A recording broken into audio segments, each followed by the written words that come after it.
7 साल से मैं बुनकर सीखी हूँ। और बुनकर सीखे का मतलब है, जैसे वीवर काम करते हैं, बुनकर काम करते हैं, तो बुनकर के पास जाके उनकी मतलब जैसे एक सखी होती है, सखी का मतलब जैसे आपस में हर बात शेयर करना।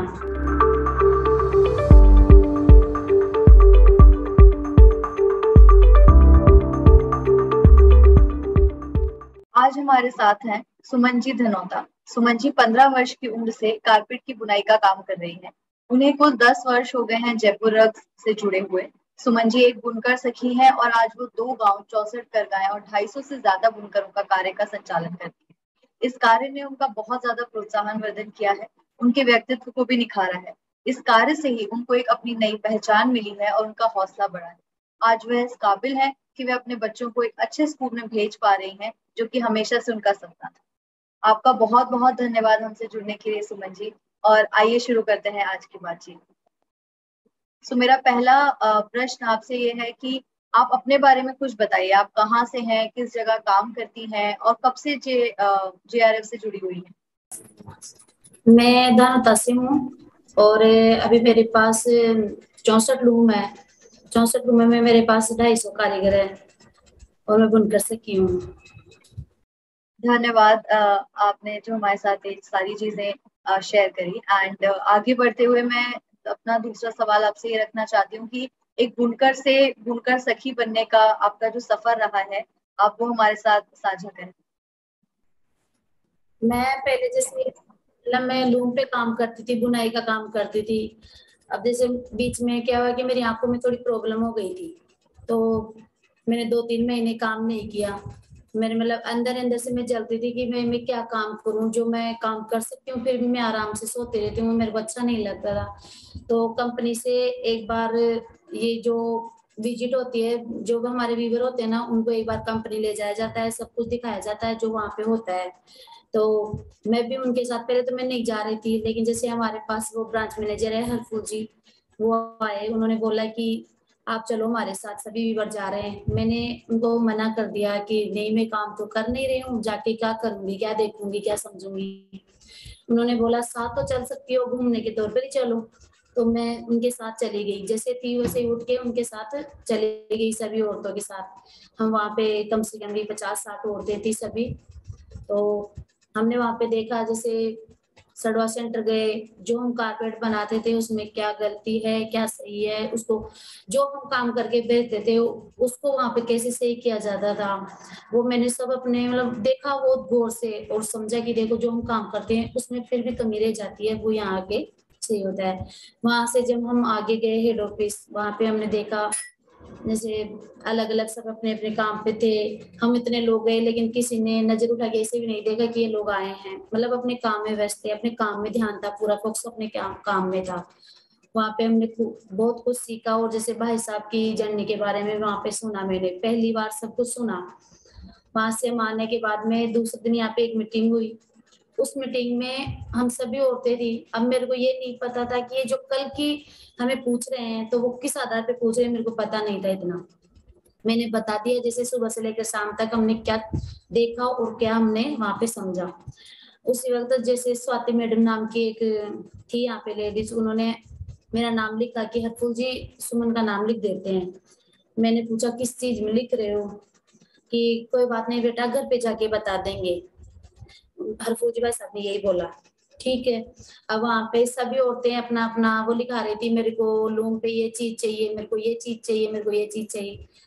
तो हरफूल जी ने पूछा आप भी कुछ लिखवाना चाहती हो भाई? तो मैंने बोला कि मेरे पास सब है, मैं क्या लिखवाऊं, लूम में कोई चीज की कमी नहीं होती है, अपने आप में कमी होती है। मैंने ये कहा, फिर मैं अपने घर पे आ गई। लेकिन घर पे आने के बाद मेरे को इतना डर लग रहा था कि जैसे उन्होंने मेरा नाम लिखा है, किस चीज में लिखा है, घर वाले मेरे को डांटेंगे, क्या बोलेंगे, मेरी सास क्या बोलेगी। तभी वो घर पे आए, मैडम आई और हरफूल जी आए। उन्होंने बोला कि ऐसे हम मतलब आगे से ये योजना निकली है, जो कम पढ़ी लिखी होते हैं उनके लिए काम है, अगर वो आगे आना चाहिए, कुछ करना चाहिए। तो उन्होंने बताया कि जैसे लोन पे जाके ही काम करना है। मेरे को आता नहीं था, तो पहले तो मैंने मना कर दिया कि मैं क्या जानती हूँ तो नहीं हूँ, मैं क्या करूंगी। उन्होंने बोला कि हम सिखाएंगे। मेरे घर वालों ने भी बोला कि कोई बात नहीं, हमें कोई दिक्कत नहीं है। मैंने सोचा डांटे नहीं, मैंने देखा मेरे को डांटेंगे, लेकिन कुछ नहीं बोला कि मेरी सास ने भी कुछ नहीं बोला। सास ने बोला कि कोई बात नहीं, बाहर जाके काम करेगी, कुछ अनुभव भी आएगा, कुछ सीखेगी। अब हमारी एक मीटिंग हुई नरेट गांव में। मैं कभी अकेली गई नहीं थी, मेरे को डर लग रहा था। तो मैंने, मेरा छोटा वाला बच्चा था उस वक्त, 5-6 साल का होगा, बस 6 साल का होगा। तो मैंने बच्चे को साथ में लेके मैं चली गई, एक ही ड्रेस में जैसे थी वैसे। मैं कपड़े वपड़े नहीं लेके जाऊंगी, मेरे को आने नहीं देंगे शाम को। नहीं तो मेरे हस्बैंड ने बोला कि नहीं, शाम को मैं सापुरा लेने आ जाऊंगा, तुम आ जाना। उन्होंने मेरे को ये तसल्ली देके सापुरा छोड़ के आ गए। अब शाम को मैं बोली, स्वाति मैडम मेरे को जाना है। कि ये क्या बोल रही हो, तुम्हें छोड़ने कौन जाएगा? अब आप खुद जाना चाहो तो जा सकते हो, गाड़ी तो है नहीं यहाँ पे। अब मैं तो फंस गई, अब क्या करूं? अब वहां पे किसी को जानती भी नहीं थी, किसी को पहचानती नहीं थी, तो किसी से इतना बोल भी नहीं रही थी। फिर हरफू जी ने किसी दूसरे औरत से फोन किया, जिस मेरे पास फोन नहीं था उस वक्त। तो उसने बोला कि हाँ कुछ कम बोल रही है, इतना नहीं बोल रही है, थोड़ा शर्माती है, कि कोई बात नहीं, अकेली है, आप संभाल लेना। नहीं है ना तो कभी बाहर तो निकले नहीं है। अब मैंने 2 दिन मात्र ट्रेनिंग की। 2 दिन के बाद मुझे से वहां पे समझाया गया कि आदमी के साथ भी जाना है, आदमी के साथ पीछे बैठ के गाड़ी पे बाहर जाना पड़ेगा, लूम पे भी जाना पड़ेगा, तो घूंघट भी हटाना पड़ेगा, कभी ससुर से भी बोलना पड़ेगा, जैसे काम पे लूम पे कोई काम करा तो बोलना ही पड़ेगा। मैंने सारा दिन सब कुछ सीख लिया, जो उन्होंने बोला मैंने जवाब भी दे दिया। फिर शाम को जैसे मैं आई, मैंने मैडम से बोला कि मैडम मैं तो ये काम नहीं करूंगी। अब वो बोली कि "अरे राम, 2 दिन तक तो इसको सिखाया और इसने तो मना कर दिया"। मैं घर पे आ गई। घर पे आने के बाद में फिर यहाँ पे हरफू जी आए, उन्होंने मेरे घर वालों को समझाया कि ये क्यों मना कर रही है, जब इसको काम करने का मौका मिल रही है, तो इसको सीखने का मौका मिल रहा है तो सीख कर ना कुछ। फिर मैंने सोचा कि सही है बात, तो भाई सब लोग मेरे को बोल रहे हैं भी तू काम कर। कई कई पे तो ये होता है कि वो खुद करना चाहती है, घर वाले मना करती है, और मैं खुद मना कर रही हूँ, जबकि मेरे तो घर वालों ने साथ दे रहे हैं। मेरी सास ने बोला कि अगर तेरे को डर लगता है तो मैं तुम्हारे साथ चलती हूँ गाँव में। फिर मैंने हाँ कर दिया, तो मैं ठीक है, मैं कर लेती हूँ। अब मेरे को लूम पे लेके गए, 3-4 लोग थे जो वहां से आए थे, हरफू जी थे। लूम पे लेके गए हम, मतलब गली गली में मैं कभी गई नहीं थी, तो मैं इतना जानती भी नहीं थी। तो कभी उस गली में कभी इस गली में मैंने अच्छी तरह से देखा कि इतना बड़ा गांव है मेरे ससुराल का, मैंने तो कभी देखा ही नहीं है। फिर जैसे गांव से थोड़ा बाहर निकले तो एक खड़ी थी चाय की, तो है वो मैडम बोली कि चलो चाय पीते हैं। मैंने बोला घर पे पी लेना, मैं बना लूंगी। नहीं नहीं, आज तो खड़ी पे ही पियेंगे। मैंने बोला कि मैं कैसे पीऊंगी, मैं तो बैठ के नहीं पी सकती घूंघट में, और जो भी ससुराल में। कि कोई दिक्कत नहीं, आराम से बैठ के पियो, इतना डर क्यों है तेरे को? अगर तेरे को बाहर निकलेगी ना तभी तू कुछ समझेगी। मैडम ने मेरे को इतना, मतलब अपने अंदर से उसने समझाया कि भाई ऐसे डरना नहीं है, ऐसे मतलब बाहर निकलना है, सबको समझना है, देखना भी है। अब तुम अंदर ही अंदर रही हो, तुमने कभी देखा ही नहीं, हमने तो आज सुना है तुम्हारे बारे में। हाँ, वहां पे बैठ के आराम से चाय पिया मैंने। फिर जैसे हम उनके साथ में दूसरे दिन जैसे हरफूल जी आए, उन्होंने एक बार और मेरे को ट्रेनिंग दी, क्योंकि पहली बार में इतना समझ में नहीं आया था। अब जैसे आदमी, कोई भी आदमी मिलता है, ये मैडम कहाँ से लेके आए हो, ये मैडम आ गई, नहीं मैडम आ गई, मेरे को अंदर से ऐसा लगा कि मेरे को क्यों बोल रहे हैं, मेरे को गुस्सा आ रहा है अंदर से, मेरे को मैडम क्यों बोल रहे हैं ये। फिर मैं सोचा भाई भाई साहब आप है ना, मेरे को बस ट्रेनिंग दे दिया, जैसे 3-4 दिन में आके आप मेरे काम को चेक कर लेना। मैं खुद से कोशिश करती हूँ। अब मैं जाने लगी रूमों पे। अब रूमों पे जाऊंगी तो कुछ बात भी होगी, जैसे जलन भी होगी। तो जैसे बाहर की औरतें थी, कोई सास लगती थी, कोई जेठानी लगती थी, कोई काके सास लगती थी, तो वो जलती थी। तो छोटी है और हम हमारे ऊपर है ना, जो मैडम बन के आई है और हमें सिखाने आई है, क्या हम सीखे नहीं है क्या? तो आज हमारे ऊपर मैडम बन गई है। तो मेरे को क्या है कि जल्दी से गुस्सा आ जाता था, क्योंकि मैंने कभी देखा नहीं था कि ऐसी बात करनी है। मेरे को गुस्सा आता था, लड़ाई हो जाती थी, झगड़ा हो जाता था। फिर हरफूल जी आते थे, उस लड़ाई को शांत करके जाते थे। फिर ऐसे ही चलता रहा 10-15 दिन तक। मैंने सोचा ऐसे कैसे होगा, फिर महीना भर निकल गया। कभी किससे झगड़ा हो जाता था, कभी किससे झगड़ा होता था। तो फिर मेरे को खुद को ऐसा लगने लगा कि ऐसे तो काम ही नहीं चलेगा, फिर ऐसे कैसे बात बनेगी। अब मैंने हरफूल जी से पूछा, भाई साहब मेरे को ये बताओ कि मैं कैसे काम करूं, ये लोग मेरे को मतलब अपनाते नहीं है अभी तक, मैं कैसे इनकी सखी बनूं, ये तो मेरे को अपना ही नहीं रहे। तो उन्होंने बोला कि जैसे मैं बात कैसे कर रहा हूँ उस पे फोकस करो तुम, मैं अगले वाले की क्या समझ रहा हूँ, क्या उसको मैं बता रहा हूँ। वो समझने की कोशिश किया करो। तो मैं जब भी वहां पे जाती हूँ उनके साथ, मैं समझती कि उसको क्या दुख है या उसको कुछ बात अंदर से बात है, इसलिए इस कारपेट में कोई गलती हो गई, या भी कोई मतलब कहीं पे चली गई हो या कहीं झगड़ा हो गया, तो उसकी बात सुनना जरूरी है। अगर उसकी बात नहीं सुनेंगे तो हमें कुछ पता भी नहीं चलेगा, हम भी उसको कुछ बता नहीं पाएंगे। मैंने इस तरह से थोड़ा थोड़ा मतलब बात करना सीखा उनसे। अगर वो गुस्सा है तो मैं शांत होती हूँ, अगर मैं शांत हो मैं तो गुस्सा करती हूँ तो वो थोड़ा शांत हो जाती है, मतलब आपस में मेल होने शुरू हो गया जैसे विवो के और मेरे बीच में। तो वो ऐसे मतलब थोड़ा थोड़ा चलता रहा। ऐसे करते करते मैंने मैंने देखा भाई जैसे हम एक ही गांव में, मैंने काम चेक किया है तो एक ही गांव में कैसे चलेगा, तो थोड़ा आगे भी बढ़ने की कोशिश करते हैं। तो मैंने बोला कि मैं साहब मैं थोड़ा आगे भी बढ़ना चाहती हूँ। हरपुर जिले में मेरे को दूसरा गांव है जो अभी 4 किलोमीटर दूर है थोड़ा, वो गांव मेरे को दे दिया। अब मैं उस गांव में भी जाती हूँ, जैसे पहले मेरे हस्बैंड छोड़ के आते थे और दो शाम को मैं गाड़ी से आ जाती हूँ। अब जैसे मान लो कि औरतों के बीच में जाते हैं तो जानते हो कि औरतें कैसी होती हैं, दुनिया कैसी होती है, ये भी आप जानते हो, क्योंकि एक औरत का बाहर निकलना भी मुश्किल है। तो जैसे मैं जाती थी, मैंने जो भी काम मतलब ये किया उसमें उसमें मैंने बहुत मतलब सामना किया है, कभी किस बात का कभी किस बात का, बहुत तो दुख भी पहुंचा है, लेकिन फिर भी मैंने ये सोचा कि हमें पीछे नहीं जाना है, अभी आगे ही जाना है। और जैसे मैं इस काम में इस समय जो चल रहा है काम, वो मेरे लिए बढ़िया है, क्योंकि व्यूअर मेरे को अपना समझने लगे, यही मेरे लिए बहुत बड़ी बात है। आपका बहुत बहुत धन्यवाद। आपने इतनी खूबसूरती से अपना पूरा सफर हमारे साथ साझा किया और काफी प्रेरणादायक रहा है सुनकर ही कि जितनी भी कठिनाइयां आई आपके रास्ते में, जितनी भी परेशानियां थी, आपने अपनी दृढ़ता से उन सबका सामना किया।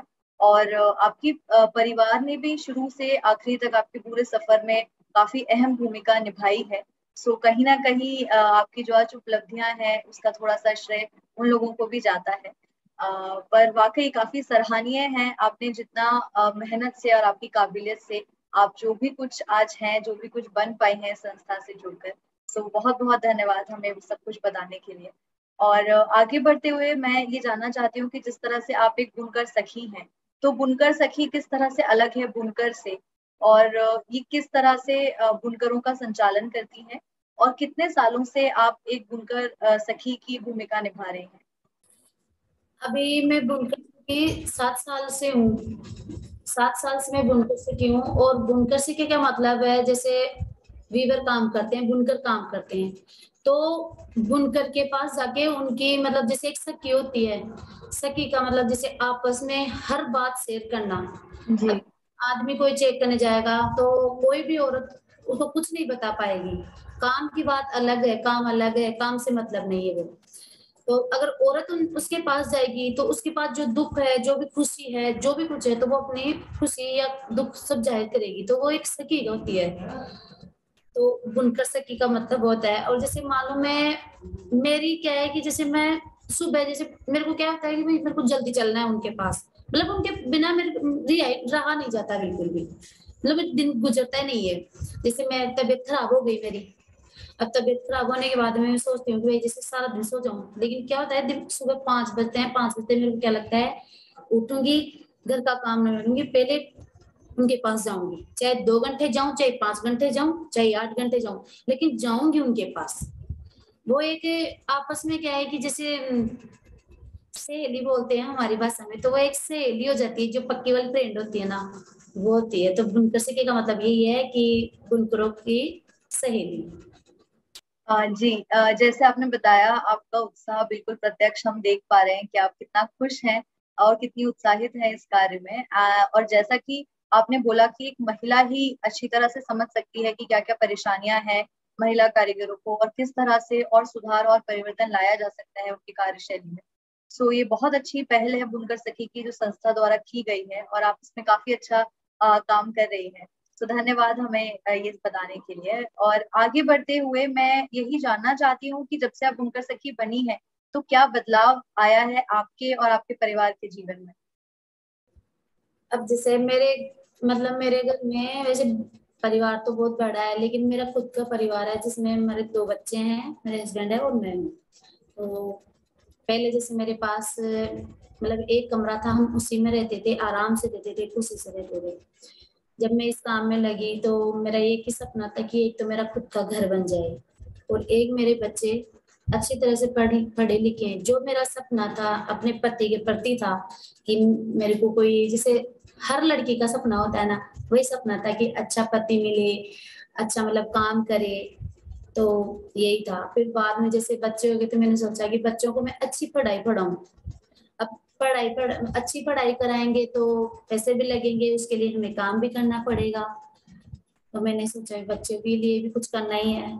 मैंने बच्चों के लिए सोचा था कि मैं इंग्लिश मीडियम में पढ़ाऊं। कैसे कि जैसे यहाँ पे बाहर से लोग आते थे तो वो इंग्लिश बोलते थे। अब जैसे मैं, वो बोल लेंगे फिर बीच में मेरे को दूसरा समझाएगा, मतलब तो मेरे को लगता था कि जो हम डायरेक्ट बात ही नहीं कर सकते, हम कैसे कर पाए। तो वही सपना था कि मेरे बच्चे ना डायरेक्ट बात करें उनसे। तो मैंने सोचा भाई बच्चों को अच्छे स्कूल में डालूंगी और अच्छी पढ़ाई पढ़ाऊंगी। तो मैंने वही किया, मेरे बच्चों को मैंने इंग्लिश मीडियम में डाला ताकि वो आगे जाके जो मैं हूँ उसकी तरह ना बने, वो डायरेक्ट बात करे, किसी के बीच की वाले की जरूरत ना पड़े। और मेरा एक सपना था कि जैसे मैं खुद का मकान बनाऊं, वो भी मैंने पूरा कर लिया जो बुनकर सखी बनने के बाद में ही। बहुत बहुत बधाई घर के लिए। अब जैसे मेरे बदलाव की बात करें तो मैं पहले कुछ भी क्या है, क्या दुनिया होती है, कैसे बात करते हैं, मेरे को कुछ नॉलेज नहीं था बिल्कुल भी। मेरे पास यहाँ पे बाहर से विजिट आती थी, मैं बोल ही नहीं पाती थी, हिंदी कैसे बात करूं। इंग्लिश तो दूर की बात है, हिंदी बोलना नहीं आता था मेरे को। तो मैं धीरे धीरे जैसे कभी, हाँ गलत शब्द निकल जाते, लेकिन मैंने सीखा हिंदी बोलना। और जैसे मेरे बच्चे अभी पढ़ रहे थे ना, तब से वो शुरू से ही हिंदी बोलते थे, तो उनके सामने मैं हिंदी में बात करती थी। तो मेरे को उनसे बात करने का वो नॉलेज आ गया। दूसरा, जो मैंने कभी बाहर जाके मैंने देखा नहीं था कि दुनिया कैसी है, मैंने ये भी नहीं सोचा था कि मैं कभी बाहर जाऊंगी, जो वो भी मुंबई जाऊंगी। तो मैं जैसे इस कंपनी में काम कर रही हूँ, बुनकर सखी बनी हूँ, तो सबसे बड़ी खुशी की बात तो यही है कि मैं एरोप्लेन में बैठ के मुंबई गई थी और वो शाहरुख खान और काजोल से, गोरी खान से मिल के आई थी। अरे वाह। तो ये तो सबसे बड़ी खुशी की बात है मेरे। बदलाव तो यही है कि मैं मतलब बहुत खुश हूँ। जो मैं नहीं जानती थी वो आज मेरे को सब पता है, कैसे दुनिया होती है, कैसे बच्चों को रखना है, कैसे हमें जो आते हैं उनसे बात करनी है, वो मेरे को सब पता है। पहले मेरे को इतना नहीं पता। तो सबसे पहले तो आपको बहुत बहुत बधाई आपके घर के लिए।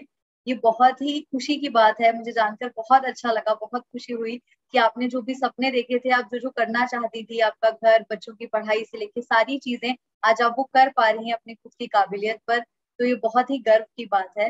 तो आपको आपके पूरे कार्य के लिए और आपकी मेहनत के लिए बहुत बहुत बधाई। और जिस तरह से आपका जो उल्लास है, आपकी जो खुशी है, वो बिल्कुल देखी जा सकती है कि आप काफी मेहनत से अपना कार्य करती हैं। तो इसी पे मैं अपना अगला सवाल ये पूछना चाहती हूँ कि कोई एक ऐसा किस्सा बताइए हमें जिस जो कि आपको और ज्यादा प्रेरणा देता है और अपने काम को और मेहनत और लगन से करने के लिए। अब मैम किस्सा तो ये है कि हम 5 औरतें हैं ना, जो खास हैं, वो हम आपस में है ना, कभी भी हमें जो भी दिल करता है ना, कभी भी तो कोई सी जिसी को भी मन करता है ना, वो पार्टी देती है। तो उस खुशी से मेरे को ये लगता है कि जो आज मैं सब औरतों के पास हूँ ना, वो मेरे को सबसे अच्छा लगता है और इसीलिए मैं इस काम से आगे आगे बढ़ रही हूँ। जी, बहुत ही प्यारा उदाहरण आपने दिया और हमें ये बताया। तो आपका शुक्रिया। और आगे बढ़ते हुए मैं अब ये और जानना चाहती हूँ कि जयपुरक्स फाउंडेशन की तरफ से और क्या प्रयास हैं जो बुनकर हैं उनकी आजीविका को और बढ़ाने के लिए, ये अलग अलग तरीके की आजीविका शुरू करने के लिए, उनको वो वहां तक पहुंचाने के लिए क्या क्या ऐसे प्रयास हैं जो संस्था ने किए हैं। तो जैसे मैम यहाँ पे क्या है कि एक नया, जैसे यहाँ पे है ना, क्या है कि हमने मतलब आगे से आया कि जैसे नए वीवर तैयार करने हैं। तो पहले क्या है कि औरतें सीखने बैठती थी ना कहीं पे भी, तो जो भी कोई भी वीवर उसको सिखाता था, पैसे नहीं देता था, उसको सिखाता भी था, थोड़ा गुस्सा भी करता था, तब जाके उसके थोड़े थोड़े पैसे देने लगता। अब जैसे कंपनी मतलब भाई साहब ने सोचा कि नए वीवर अगर तैयार होना चाहते हैं तो क्यों नहीं ये यहाँ पे खोल दें। तो जैसे यहाँ पे पहले लॉकडाउन लगा था ना, बड़ा वाला लॉकडाउन जो, तब हाँ। पहले वाला एक सेंटर खुला था जो और नए वीवरों को 100 रुपए दिन के भी देती थी और उनको काम भी सिखाते थे। वो पूरा हो गया, उसमें से 28 औरतें निकल के आई थी, 28 औरतों ने ये काम सीखा है, तो नए वीवर तैयार हो गए। वो प्रोजेक्ट पूरा हुआ तो फिर दूसरा चालू खुला अभी 6 महीने पहले, तो यहाँ पे 15 वीवर और तैयार हो गए हैं। तो यहाँ पे जो कारीगर थे ना, उसमें देखे जाए तो कब 50-60 कारीगर और नए तैयार हो गए हैं। तो ये भी एक मतलब प्रोजेक्ट है जो वीवरों को मतलब पैसे देके सिखा रही है कंपनी। जी शुक्रिया हमारे साथ ये शेयर करने के लिए। और मुझे लगता है कि काफी सराहनीय कदम है जो संस्था ने उठाया है कि ज्यादा से ज्यादा बुनकर जो है इसमें जुड़े, और वो बिल्कुल लगातार प्रयत्नशील है इस कार्य के लिए कि उनकी आजीविका को किस तरह से और बढ़ाया जाए और सुधारा जाए, और निरंतर इसके लिए कुछ ना कुछ प्रयास किए जा रहे हैं। और ये बहुत ही अच्छी बात है कि इतने सारे लोग, इतने सारे बुनकर आज जो है जयपुर रक्स के साथ काम कर रहे हैं। सो धन्यवाद। और आगे मैं एक और सवाल आपसे पूछना चाहती हूँ कि ये तो हमने बात की आजीविका की, आजीविका के अलावा भी ऐसे और क्या क्या चीजें और क्या क्या पहलू हैं जिन पर संस्था की तरफ से सारे बुनकरों को या गांव वालों को किसी न किसी तरह से सहयोग मिलता आ रहा है? अब जैसे मैम यहाँ पे जो वीवर हैं, वीवर के बारे में कितना सोचते हैं, जैसे औरतों की एक वो होती है तो उनके लिए मतलब कितना सोचा जहाँ पे वो मतलब पेड़ वाला वो भी एक प्रोजेक्ट था, वो भी सबको हर वीवर को मतलब हर औरत को दिया गया था कि इनकी सुरक्षा के लिए जो सही रहे। और जैसे यहाँ पे हर महीने 2 महीने से 3 महीने से यहाँ पे राशन किट भी दिया जा रहा है। जैसे पहले राशन किट आया था, फिर इनको एक और किट दिया था, उसमें थोड़ा सा सामान था जो औरतों के लायक था। जैसे गर्मियों में मच्छरदानी थी, दरी उरी थी बिछाने के लिए, और चप्पल ऊपर थी ऐसे थी। और फिर अभी क्या है कि नाम लिखे गए हैं वापस से सभी विवरों के, तो इनको और राशन मतलब देने की तैयारी चल रही है। तो अभी 3-4 महीने से तो काफी इनको सुविधा दी जा रही है विवरों को। और यहाँ पे इनकी सुविधा के लिए कैंप भी लगाते हैं दवाइयों के लिए, जैसे कुछ भी बीमारी हो उसके लिए आंखों का कैंप भी लगाते हैं, जिसमें कई औरतों की चश्मा लगी है, जिससे नजर कमजोर हो जाती है, बारीक वाला काम करते हैं तो नजर कमजोर के लिए वो सबके लिए चश्मा भी बनाई गई थी, सबको चश्मा लगी थी। जिसके जितने नंबर थे तो बाद में आती थी ना, उसी नंबरों से मिल रही थी। ये जानकर बहुत अच्छा लगा कि सिर्फ आजीविका तक ही सीमित नहीं है जो भी कदम उठाए गए हैं, पर राशन वितरण से लेके आप लोगों के स्वास्थ्य तक, मतलब पूरे समुदाय को सशक्त करने के लिए जितने प्रयास किए जाने चाहिए, सब तरफ सब दिशाओं में निरंतर कुछ ना कुछ पहल हो रही है। कोई ना कोई प्रोग्राम प्रोजेक्ट शुरू किया जा रहा है संस्था की तरफ से ताकि सबका विकास उस तरह से हो पाए। तो ये जानकर मुझे बहुत अच्छा लगा, एंड आपका बहुत बहुत शुक्रिया हमारे साथ ये सारी चीजें साझा करने के लिए। हमारे लिए ये काम जो हमारे लिए दे रखी है, मतलब जो काम खोल रखी है, उसके पीछे जितनी औरतें जो कमा के अपने बच्चों को पढ़ा लिखा रही हैं, अपना सपना पूरा कर रही हैं, बस मैं तो धन्यवाद देना चाहती हूँ जयपुर रक्स कंपनी को और भाई साहब जो नंद किशोर चौधरी जी है उनको। जी इसके चलते हम आज के इस बातचीत को समाप्त करते हैं। सबसे पहले तो आपका बहुत बहुत धन्यवाद, आप हमारे लिए वक्त निकाला और आप हमसे जुड़े। तो बहुत शुक्रिया, आपने जो भी चीजें हमें बताई, आपका पूरा सफर जो रहा है बुनकर से बुनकर सखी तक, जेआरएफ के साथ इतने वर्ष आप गुजार चुकी हैं, तो आपने जो जो चीजें हासिल करी हैं, आपके जितने भी प्रयास निरंतर चलते आए हैं, तो सबको काफी वो अपने आप में सराहनीय है, काफी गर्व की बात है आपने आज जो भी कुछ हासिल किया है अपनी काबिलियत पर। और मैं यही कहूंगी कि हमारी तरफ से आपको बहुत सारी शुभकामनाएं, आप आगे और बढ़े, और आज आप 2 गांव का संचालन करती हैं, कल को आप 100, 1000, लाखों गांव के बुनकरों का संचालन करें, और इसी तरह से इस पूरे समुदाय को और सशक्त करें, और महिला सशक्तिकरण की तरफ भी आप आगे बढ़ें और लीड करें उस पूरे प्रोजेक्ट को। सो आपका बहुत बहुत धन्यवाद, आपसे मिलकर और बात कर बहुत अच्छा लगा। धन्यवाद। Thank you ma'am.